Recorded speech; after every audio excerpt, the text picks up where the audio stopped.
Baik, kita masuk sekarang ke law of attraction-nya sendiri.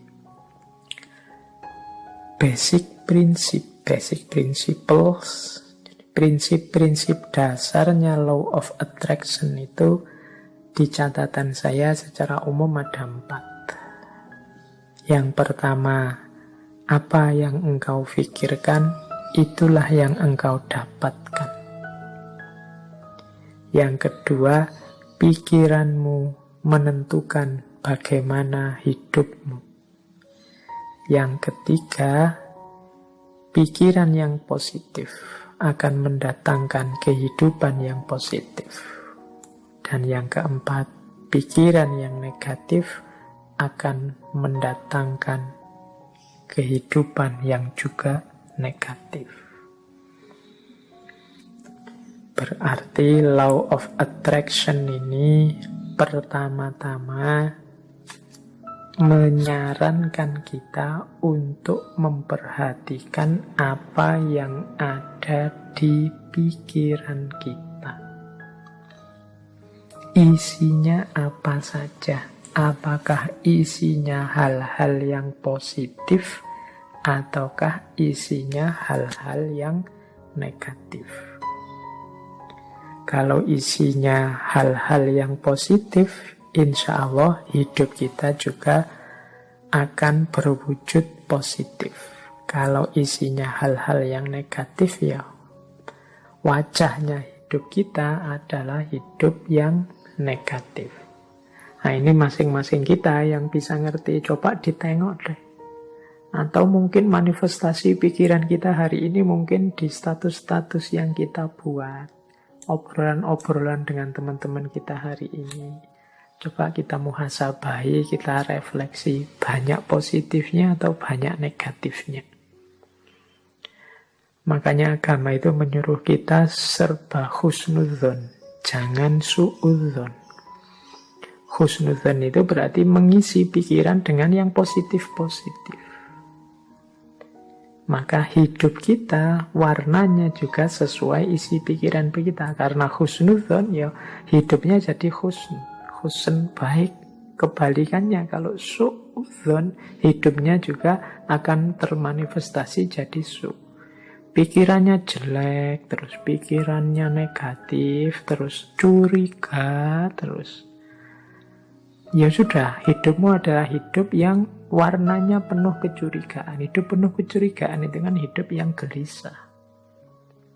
Dari mana kegelisahan itu muncul? Engkau sendiri yang menciptakan. Dengan suudzonmu tadi, prasangka burukmu tadi. Coba tadi kamu prasangka baik, hidupmu jadi tenang. Dari mana ketenangan itu datang? Ya engkau ciptakan sendiri tadi, karena engkau suudzon. Ya bayangkan ya mudahnya, misalnya kalian mau naik kendaraan umum, naik bis atau kereta. Itu kalau pikiranmu serba prasangka buruk, jangan-jangan nanti dicopet, jangan-jangan nanti di tengah jalan keretanya tabrakan mogok, jangan-jangan pikirannya jelek terus. Maka kalian tidak akan bisa menikmati perjalanan. Sepanjang jalan mungkin kamu gelisah, ini jangan-jangan nabrak, jangan-jangan nanti ketemu orang jahat, jangan-jangan tidak tenang perjalananmu. Dari mana ketidaktenangan itu datang? Ya kamu awali dari pikiranmu sendiri tadi. Tapi coba engkau husnudzon, jadi pikiran yang bersih, tidak curiga, yakin dengan kenyamanan, keamananmu, ya perjalananmu nyaman. Tadi kalau di rumus teori vibrasi tadi, ya kenyamanan, keamananmu akan menarik sekelilingmu, frekuensinya juga jadi nyaman, jadi aman.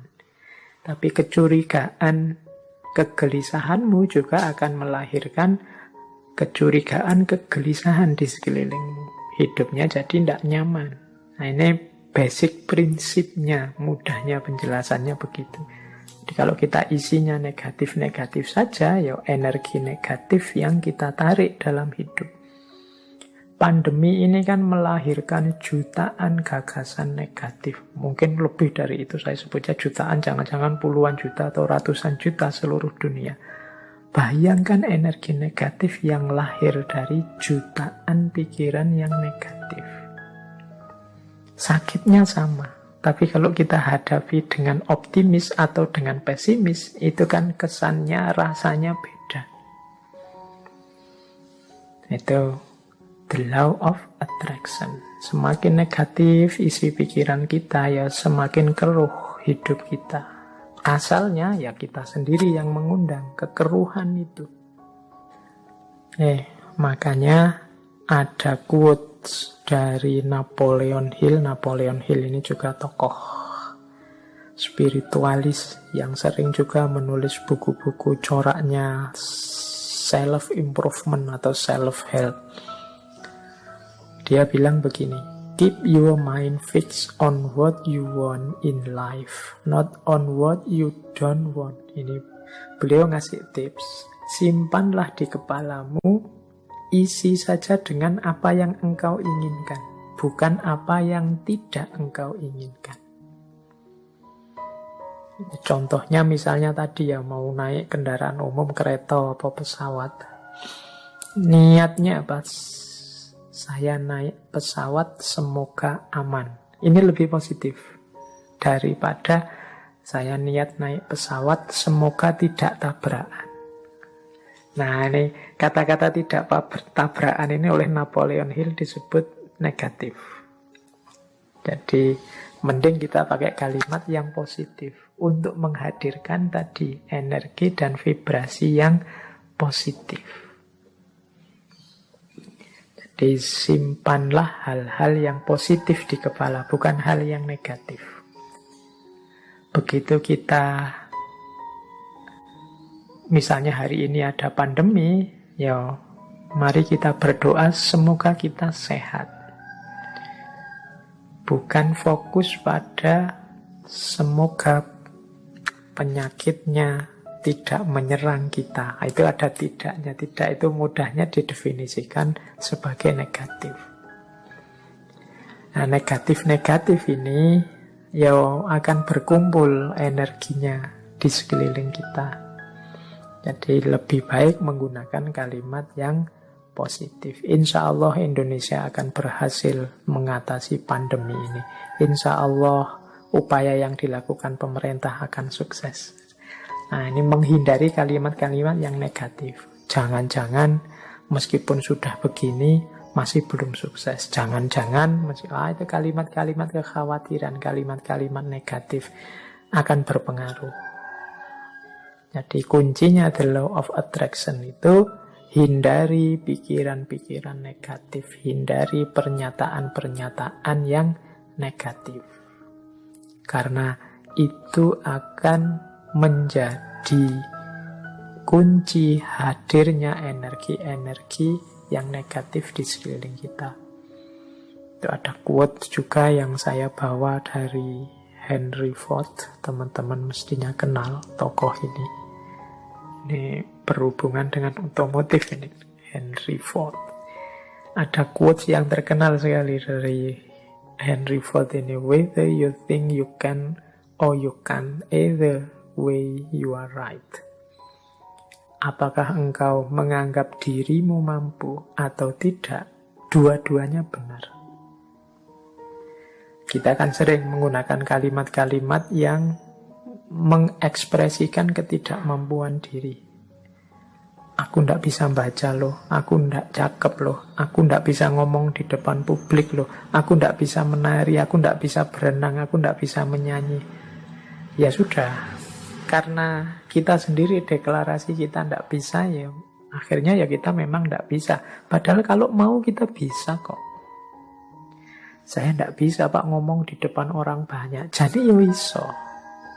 Cuma karena sudah merasa ndak bisa, ya selesai dengan ketidakbisaanmu.